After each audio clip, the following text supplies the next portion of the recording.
Dr. Robert Fuller is the former president of Oberlin College. He writes about rankism and its antidote, dignity. He is the author of Religion and Science, A Beautiful Friendship. Now, Dr. Fuller, what exactly is rankism, and why do you feel it's such an important issue? Rankism, in simple terms, is what somebodies do to nobodies. And more accurately, it's what people who think they're somebodies do to people they take for nobodies. Because the real truth is that there aren't any nobodies. But that doesn't keep us from trying to pigeonhole people as nobodies. It goes on in business, it goes on in the doctor's office, in schools, it goes on between students and between professors and students. Rankism is everywhere you look once you have a name for it. And I could define it less colloquially and say rankism is degrading assertions of rank. And that definition tells you that rankism is not against rank itself. It's against degrading assertions of rank. Rank is a valid idea. We all know that people come in first, second, and third in a race, or some people are better musicians than others or better tennis players than others. So rank is something that we really can't do without. It's an organizational tool, too. It helps to run a corporation to have known ranks, or to fly a plane for that matter. You want the captain flying the plane, not the flight attendant. So this is not an analysis that refutes rank. It's rather pointing out that rank is very often abused. And this is what rankism is, the abuse of the power attached to rank. I see. Can you name some main examples of rankism that we see in our everyday lives? Yes. Bullying is archetypal rankism, but rankism goes far beyond bullying.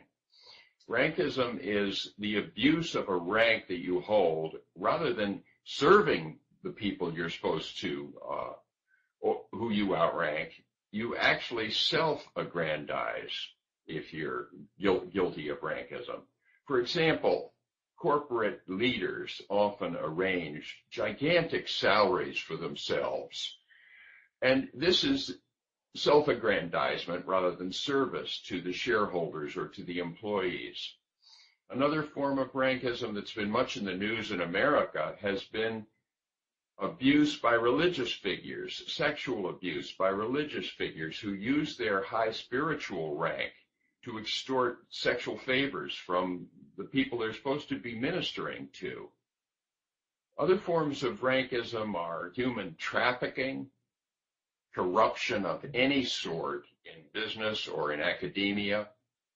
In every case, rank itself isn't necessarily illegitimate, but the way it's being used is abusive to people of lower rank, and sometimes to everyone. So those are some examples of rankism. Is there any correlation between rankism and our evolvement as a human species? I think you could say yes.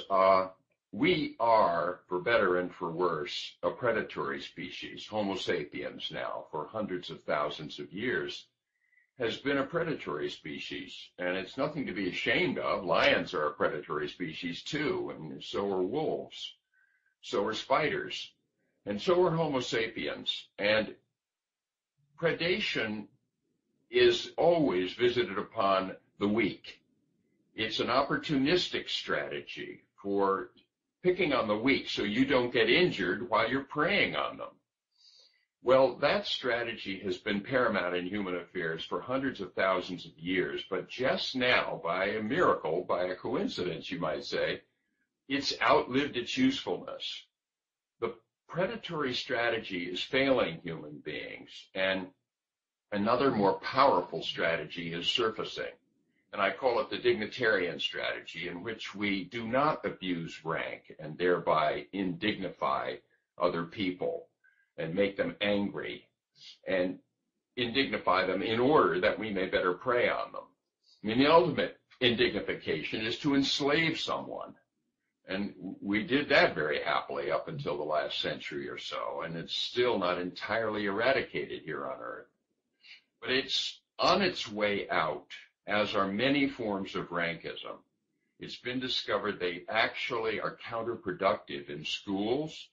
If you tolerate bullying and tolerate humiliating students, they don't learn better, they learn worse.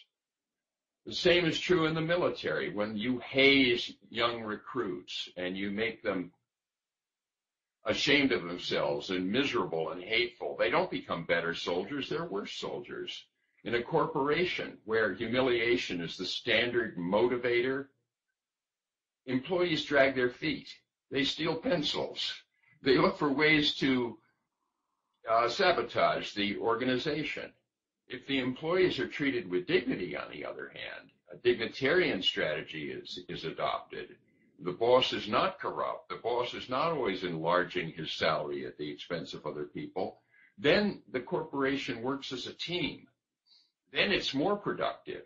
So what I'm saying is we're at a great historical, epoch-making change here in the 21st century from what has been predominantly a predatory strategy to what is becoming a dignitarian strategy of the best way to make organizations work well. Now, what is the difference, though, between rankism and Darwinism? Isn't it all just survival of the fittest? No, rankism is the abuse of rank. It's what somebody's may feel licensed to do to people they take for nobodies. Darwinism is, yes, it's survival of the fittest, but see, it doesn't make you fitter to be cruel. It doesn't make you fitter to humiliate your workers. It actually makes your company less fit. So overcoming rankism with the antidote of dignity for all is actually consistent with Darwinism. It's the discovery of a more powerful way of organizing a group. And that way of organizing the group will prevail. But it won't be murder and mayhem and humiliation and shaming. It will be by including everyone on the team and treating everyone on the team from the president to the janitor with equal dignity. That actually turns out to be more powerful. If it weren't, then it wouldn't be surfacing all over the world, but it is surfacing everywhere you look. It just hasn't been fully recognized that this is our inevitable fate. And once it is, we'll move towards it, we'll embrace it more fully and more rapidly. Well, how can we move towards this more quickly? How can we eliminate rankism for good? Well, start where you live. Start in your family. Ask yourself, if you're a parent, are you treating your kids with respect? Are you listening to them? Are you just telling them to do what I say? Are you just refusing to explain yourself to them? And then look at your relationship with your doctor. Is your doctor treating you with dignity? Does he or she, do they listen to you when you have an ailment?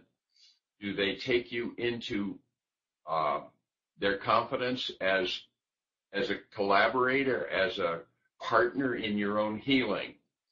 Look in your company. Does your boss treat the employees from vice president to janitor with respect? Does he get the best out of them?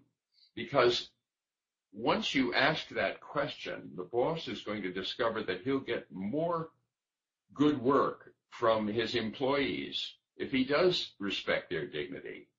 If he respects their dignity equally all the way up and down the hierarchy, the organizational chart. So you begin to see, what I've noticed in my own process and growth is I lapse into rankist behavior every now and then. I try to put somebody down, or I try to make them feel inferior or something like that. But then I spend a lot of time processing it subsequently. And it's become a bigger nuisance to process my bad feelings for having put somebody down than it is simply not to put them down in the first place. And the same principle applies in international affairs. I mean, one of the best defenses a nation can have is not to commit an offense in the first place. Because when you commit an offense, when you impugn someone's dignity, whether it's an individual or a whole country, you cause indignation. Now, the indignation is often repressed. You don't see it. They're hiding it. But they are waiting for a chance to get even, whether it's an individual or a group or a whole country. And that's dangerous. To have someone hating you, have someone looking for a chance to get even, is not a good state of affairs. It's much better not to have humiliated them in the first place. So, in those ways, I think the dignitarian movement, the dignity movement for short, is destined to succeed. And we can see it erupting all over the world right now, from China through Southeast Asia, in Burma, across the Middle East, and in Occupy Wall Street and Occupy various organizations in North America. Wow, I couldn't agree more. This has been Dr. Robert Fuller with Askimo TV.